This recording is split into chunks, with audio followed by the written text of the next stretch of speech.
The 67 Beetle door handle is a 1-year only model.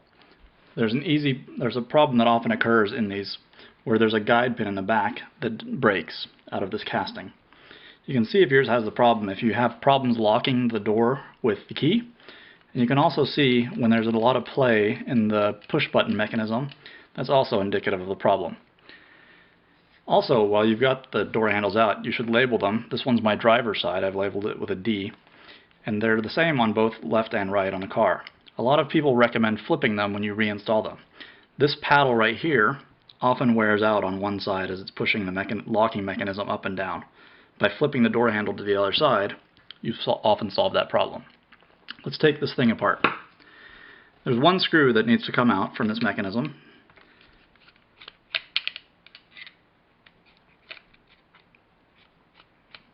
Comes right out.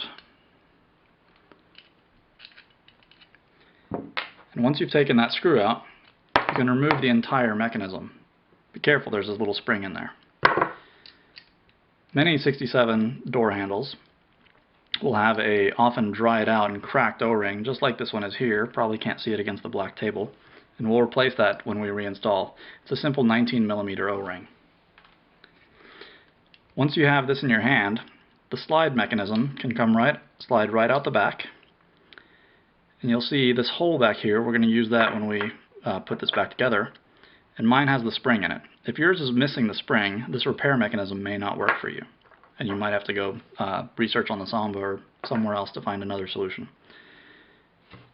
In the push button piece, there's a casting right there. You can see it broken off perhaps.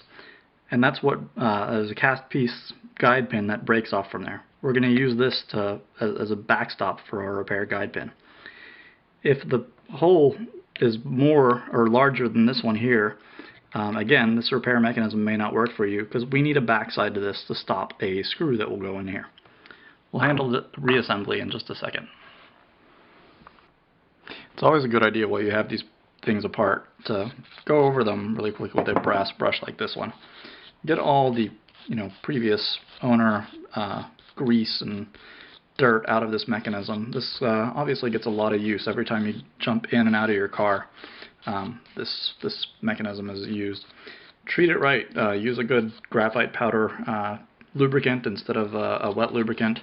Locking mechanisms, especially inside the lock itself, should never have a wet lubricant in it.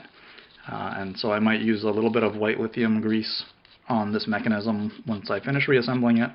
And then I'll certainly use some dry graphite powder inside the lock to make the key action a lot smoother for the next several years. Now that we have the door lock mechanism disassembled, let's talk about what you need to repair this. For each side of the lock, you'll need a simple 3/8 8x32 Phillips flathead screwdriver, or screw, sorry. A 3-inch Chicago post. I actually ordered a 3-inch. It's a lot longer than I need to, but I preferred ordering this size because I could order only 10 of them instead of a minimum of 25, which was really excessive for my needs. A 19mm O-ring. I think it's about a 1mm diameter, and that'll repair the seal mechanism around the push button. And some Loctite thread locker blue. That'll help ensure that this guide pin and screw assembly don't wander out from each other once they're reinstalled.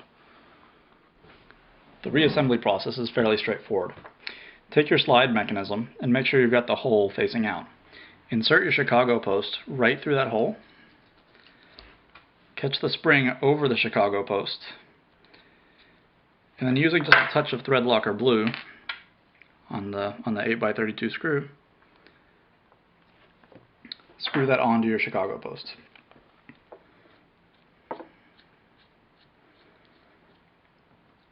Once you get that cinched down, just a quick squeeze with the screwdriver,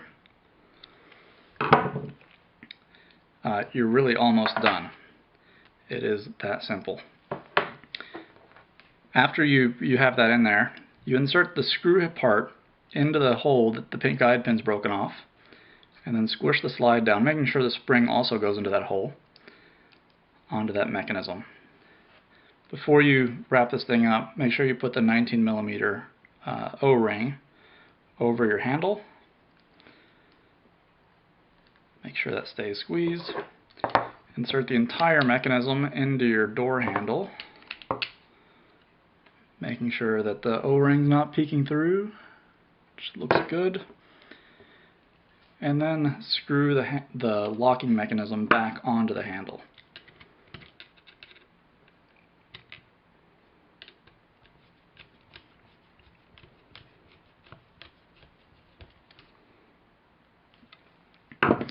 As you can see, the guide pin right here will move with the handle mechanism, and the excessive play that we saw in the door button mechanism earlier is now gone. The last step we'll need to do is trim this Chicago post off so that the paddle can clear it when you lock the door. Take a hacksaw or a die grinder on your Dremel and cut the guide pin off just below this paddle point. You don't want to go too far in, or the guide pin can pop off inside the slide mechanism. After you've done that, simply reinstall the handles, and your car should be good to go for another 40 years.